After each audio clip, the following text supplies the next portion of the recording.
Hola, ¿qué tal amigos de YouTube? Bienvenidos a esta nueva lección muy rápida sobre matrices para segundo de bachillerato.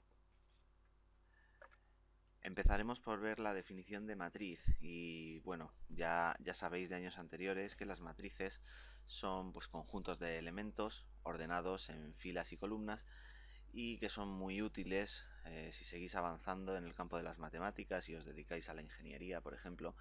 Existen métodos matriciales muy importantes para, cálculo de estructuras, por ejemplo, entre otras muchas cosas.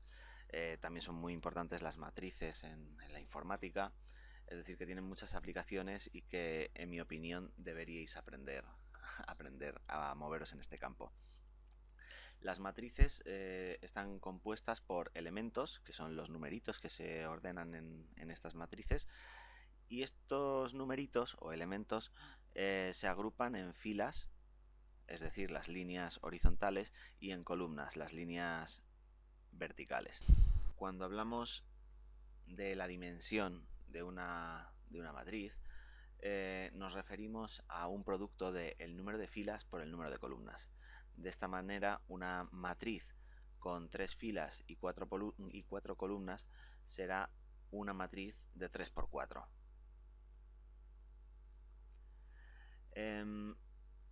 Existen muchos tipos de matrices. Podríamos clasificar las matrices. Yo he seleccionado aquí los 10 tipos más importantes de matrices que hay. La matriz fila, como podéis ver, es una matriz que tiene un número indeterminado de columnas, pero siempre una fila. La matriz columna, pues como su propio nombre indica, tiene las filas que sea, pero una sola columna. En la matriz rectangular tenemos distinto número de filas que de columnas. Da igual que las filas, que haya mayor número de filas que de columnas o mayor de columnas que de filas, pero nunca igual. La matriz cuadrada es aquella que, por el contrario, sí tiene el mismo número de filas que de columnas. La matriz escalar es aquella en la que la diagonal principal está compuesta por todos los elementos iguales, es decir, todos los elementos de la diagonal principal. A11 es igual a A22, que es igual a A33, que es igual a A44, etc. Y todos los demás elementos son 0. En la matriz triangular superior es una matriz en la que la diagonal principal pues son los números que sea, no tienen por qué ser iguales, pero por debajo de ella todos los elementos son 0. En la matriz triangular inferior es el mismo caso, pero a la inversa. Es decir, los elementos por encima de la diagonal principal son todos 0. En la matriz diagonal es una especie de combinación de las dos anteriores. Hay una diagonal principal que puede ser los elementos pueden ser cualquier número, pero por encima de la diagonal principal todos son ceros y por debajo de la diagonal principal todos son ceros.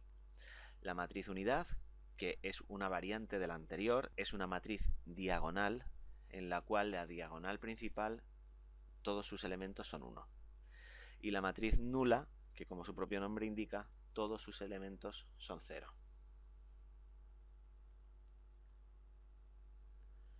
Bien, para sumar matrices, simple y llanamente, lo que hay que hacer es tomar dos matrices que tengan la misma dimensión, es decir, idéntico número de filas, idéntico número de columnas, porque si no, no se pueden sumar ni restar. Siempre que hablemos de sumar y restar matrices, todo lo que digamos será aplicable también a la diferencia de matrices. En la suma o diferencia de matrices, para sumar o para restar matrices, lo que tendremos que hacer es tomar los elementos de la primera matriz y sumarles o restarles, según convenga, los elementos de la segunda matriz.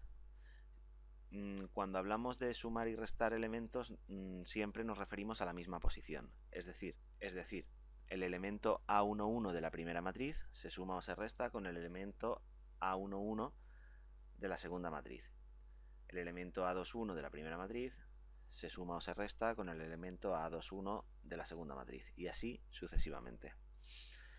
La suma de matrices cumple una serie de propiedades: la asociativa, el elemento neutro, el elemento opuesto, la conmutativa, tal y como se muestra en la imagen. Cuando tenemos una matriz, también la podemos multiplicar por un número natural. Para multiplicar una matriz por un número natural, lo único que hacemos es multiplicar dicho número natural por todos y cada uno de los elementos de la matriz. Es decir, si queremos multiplicar el número natural K por la matriz A, simplemente obtendríamos otra matriz con las mismas dimensiones de la matriz A, pero en la que todos y cada uno de sus elementos son el resultado de multiplicar todos y cada uno de los elementos de la matriz A por el número escalar K. Producto de matrices. Lo primero que tenemos que saber es que para que dos matrices se puedan multiplicar, el número de filas de la primera tiene que coincidir con el número de columnas de la siguiente, y el número de columnas de la primera tiene que coincidir con el número de filas de la segunda. Eso es. Después iremos multiplicando, aplicando productos y sumas a los elementos de la primera fila con los elementos de la primera columna de la siguiente matriz, hasta ir completando la matriz producto.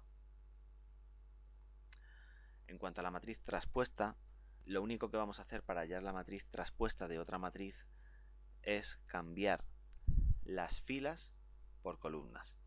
Es decir, si tenemos una matriz de 3×3, de tal manera que los elementos de su primera fila serían el A11, A12 y A13, estos elementos de la primera fila pasarían a ser la primera columna de la matriz traspuesta. Es decir, tendríamos una matriz traspuesta de A en la que su primera columna sería A11, A12, A13. Rango de una matriz, algo que es muy importante y tema en el que se profundizará bastante en el tema de sistemas de ecuaciones.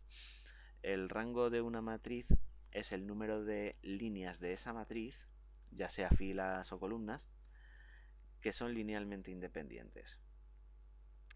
Es decir, hallar el rango de una matriz básicamente quiere decir comprobar si existe dependencia o independencia lineal entre sus diferentes filas o columnas, es decir, si existe algún tipo de combinación lineal. El método de Gauss también es un método de resolución de sistemas, aplicable a las matrices y a los sistemas igualmente, en el que también se profundiza bastante más en el tema de sistemas de ecuaciones, pero que es importante que vayamos conociendo. El método de Gauss se explica de una forma más detallada. Sea A una matriz cuadrada de orden n, para calcular la matriz inversa de A seguiremos los siguientes pasos. Primero, construir una matriz M con los coeficientes alineados en columnas. La cuarta columna será la de los términos independientes. Trazaremos la famosa escalera de Gauss y trataremos de hacer combinaciones lineales hasta conseguir hacer ceros los elementos bajo dicha escalera. Ya lo sabes todo sobre matrices, ahora ya sabes, toca practicar. Esto ha sido todo, espero que os haya gustado esta clase rápida de matrices para segundo de bachillerato.